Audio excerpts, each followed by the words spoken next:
प्रतिज्ञा करतो की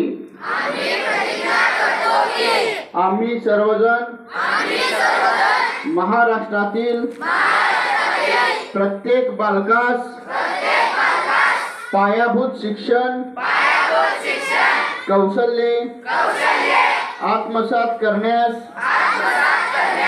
उपयुक्त शैक्षणिक वातावरण निर्मिती करण्यास कटिबद्ध आहोत। आपण सारे मिळून मुलांसाठी निखळ आनंददायी समृद्ध अनुभवाच्या संधी देणारी अभिव्यक्तीचं आकाश खुलं करणारी मुक्त छंद जोपासणारी नेतृत्वाची संधी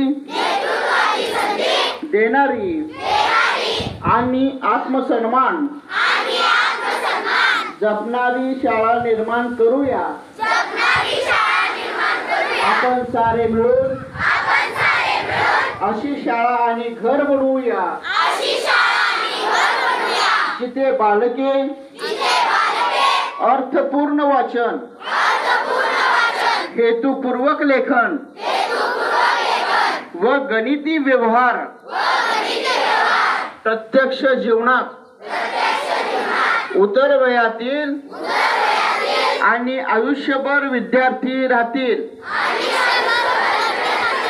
अशा प्रकारे महाराष्ट्रातील प्रत्येक बालकास आरोग्यदायी आणि आनंददायी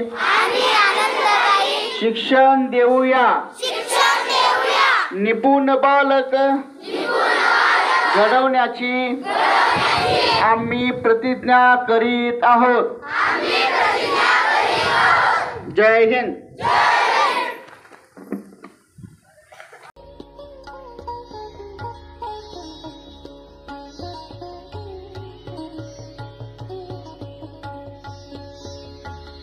शासनानं जो सप्ताह सर्व महाराष्ट्रामध्ये सुरू केलेला आहे त्याचाच भाग आपल्या प्रशालेमध्ये आज दुसरा दिवस आपण या ठिकाणी गणित या विषयाचं घेणार आहोत।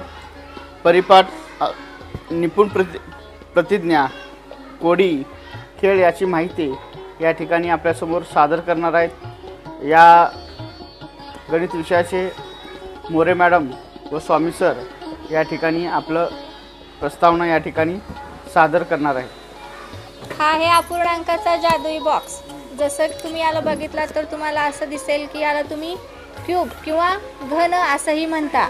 त्याच घनावर तुम्हाला अपूर्णांक दिलेले आहेत, पण ते कशाच्या स्वरूपात तर एक वर्तुळ काढून त्याच्यावरून तुम्हाला अपूर्णांक दाखवलेले आहे। तर बघा हा आहे पहिला घन, त्याच्यावरती बघा एक पूर्ण वर्तुळ दिले व त्याचे दोन भाग केलेत।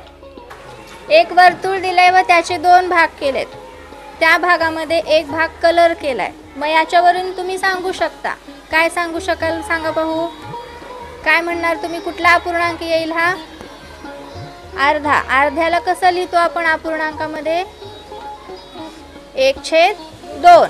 तर याच प्रकारे इतरही अपूर्णांक याच्यावरती दाखवले। आता बघा एक वर्तुळ काढलाय, त्याचे 4 भाग केलेत व फक्त त्याचा चौथा भाग असा एकच भाग कलर केलाय। त्यामुळे आता याच्यावरून तुम्ही अपूर्णांक ठरवू शकता, कुठला येईल हो? कोण सांगेल? चौथा भाग कलर केलाय म्हणजे काय येईल? 1/4।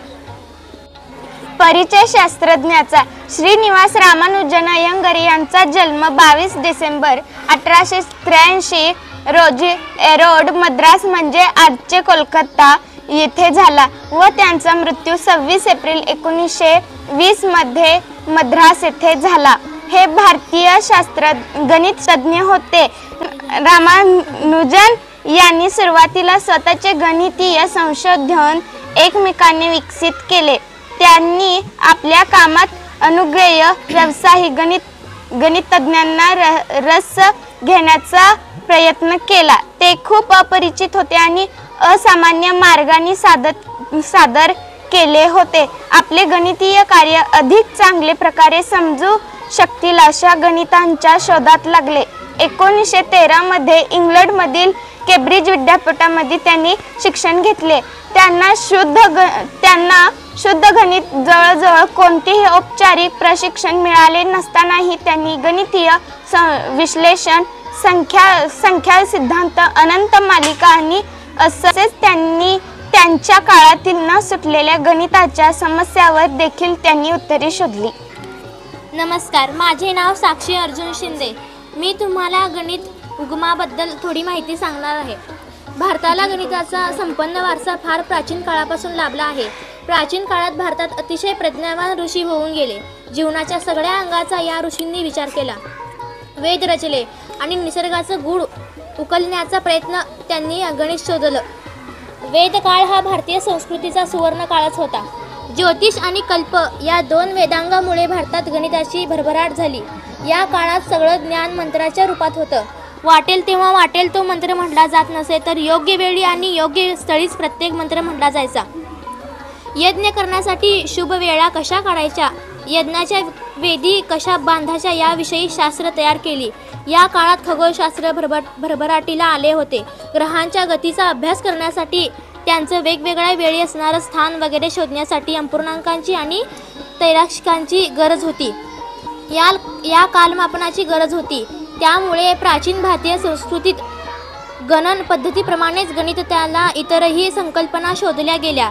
याच वेळी अंकगणितांचा पाया घातला गेला.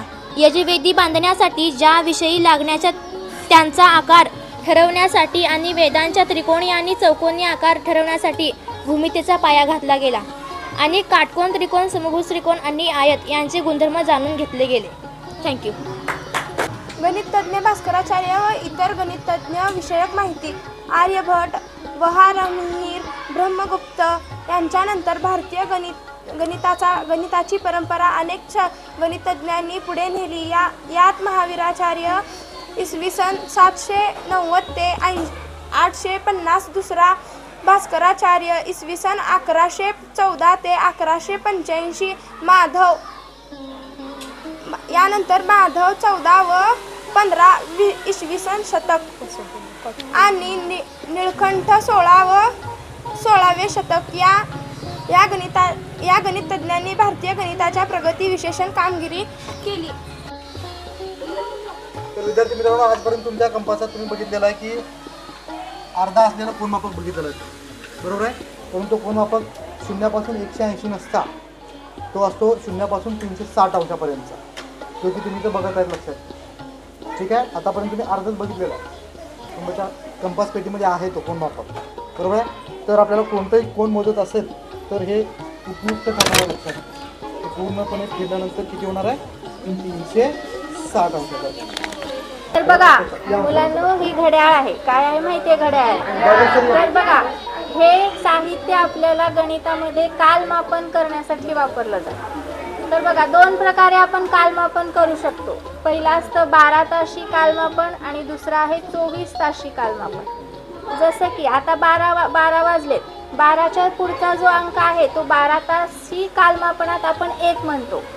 पण 24 ताशी कालमापनात जर 12च्या पुढं 1 वर जर काटा गेला तर त्याला आपण 13 वाजून 5 मिनिटं झाले असं म्हणतो. म्हणजे 24 ताशीत कसं म्हणलं जातं, पुढचा अंक घेतला जातो 13, आणि 12 ताशी कालमापनात कसं घेतलं जातं, जसा आहे जो अंक आहे तोच अंक आपण घेतो.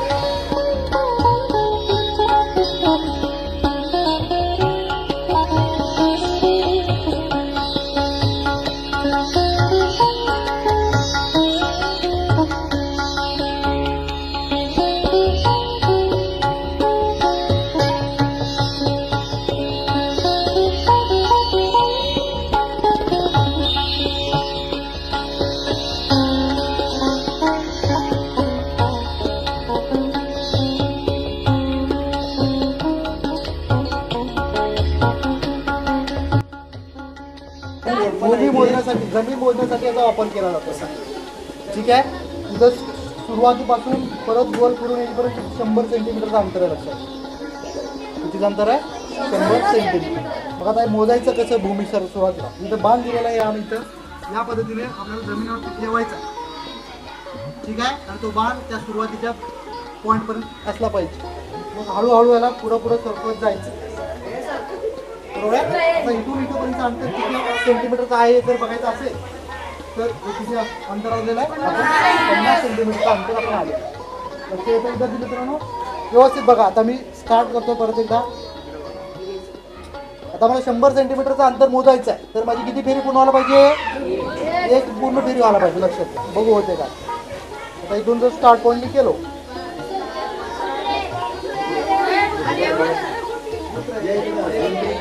तर इथून स्टार्ट पॉईंट पासून किती सेंटीमीटर असणार आहे हा? लक्षात करायचं.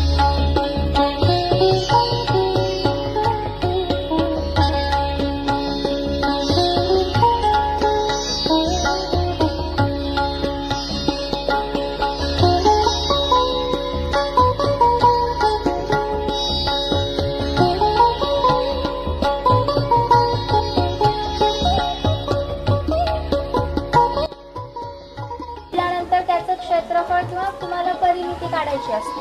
ते काढण्यासाठी तुम्हाला त्या चौकोनातलं किंवा त्या आयताचे असे छोटे छोटे भाग करावे लागतील. याला एकक असं म्हणतात. हा काय आहे? त्या आयताचा एकक आहे. असे छोटे छोटे भाग जोडल्यानंतर ते किती भाग होतात ती संख्या. आणि आयताचं क्षेत्रफळ काय असतो? कोण सांगेल सूत्र? लांबी गुणिले रुंदी असतं. तसंच हे जे छोटे छोटे क्यूब असतात याच्यामुळे आपण आयताची परिमिती काढू शकतो. एक असे एक घेऊन तुम्हाला काय करायचं आहे? आयताची परिमिती किंवा चौरसाची परिमिती तुम्ही काढू शकता. त्यासाठी या छोट्या छोट्या क्यूबचा वापर केलेला आहे.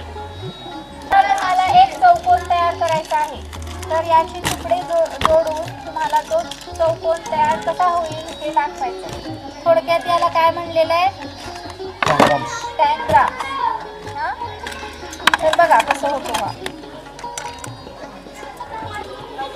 बघा, दोन त्रिकोण मिळून एक चौरस आपल्याला किंवा आयत तयार करता येतो. लक्षात काय? दोन त्रिकोण आहे लक्षात या पद्धतीने.